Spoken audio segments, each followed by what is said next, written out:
The media's coverage of this story has already proven to be very predictable. Every single report that we've been able to find immediately tells the reader, even in the headline, that this is political retribution, that the only reason this is happening is because she went after Trump.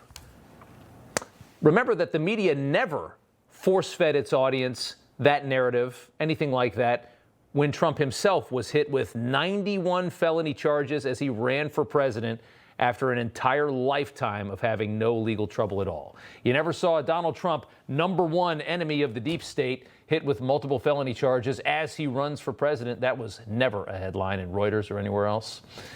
And Kari Lake joins us now to talk about this. What a moment to see that federal charge against one of the worst out there. I think like a lot of Americans, I was starting to think, well, maybe it won't happen, even though I'd heard the news about, all of the problems with her mortgage documents. I mean, that's real basic stuff. She's a top law enforcement officer. She should be thrilled that this administration is following the law, the letter of the law to a T. Yeah. And the good news is I actually think that Tish is going to look really good in orange. I think it might be her color. Hey, nobody's above the law, Kari, as we learned so many times from Tish James. They're calling this retribution, and sure, why not? Let's call it retribution, but there has to be this for what they did, and that's the point. You remember how much time Trump spent sitting in court, how hard they tried to humiliate him, and again, he goes 78 years, he never has any legal trouble, and all of a sudden he has 91 felonies at 79 years old, and you're telling me that's not political? This is necessary. The people that did this needs to happen to them. Otherwise, they'll just do it again. If a lesson isn't learned here, then these people will just get worse and they'll do it again. Well, I don't think it's retribution at all. I think it is law and order. It's justice. There was a wrongdoing here. It sounds like it's a solid case. We're going to get more information as the days unfold.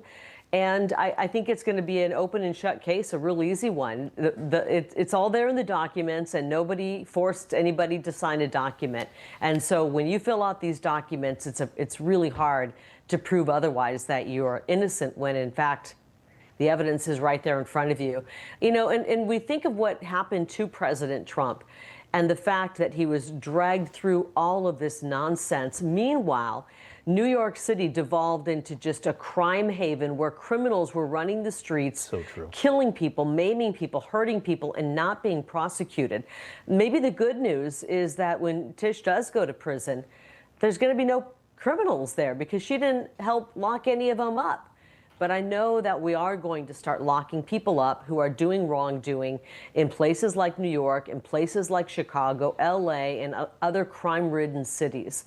And it's about time that we have law and order and that the people who pay their taxes, work hard, can walk on the streets and not have to be surrounded by criminals, including potentially someone like Tish. It really is just a reminder of just how dirty the inner workings of these big blue cities are. I mean, how corrupt the people that get in. I mean, how in the hell is Tish James the Attorney General of New York? How did that even happen?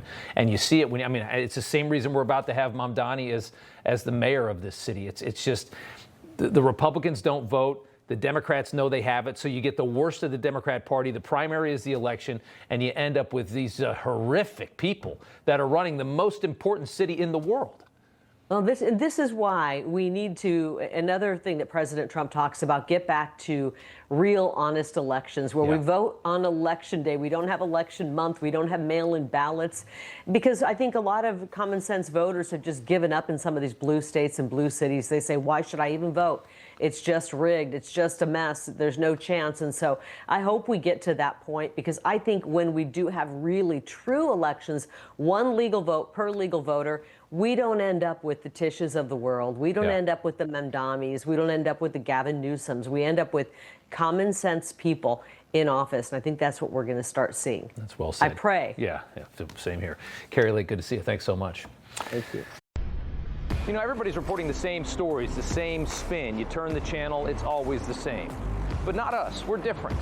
We report the real news. No spin, just the facts. Turn to us, and you won't turn back. Tune in to Rob Schmitt Tonight on Newsmax.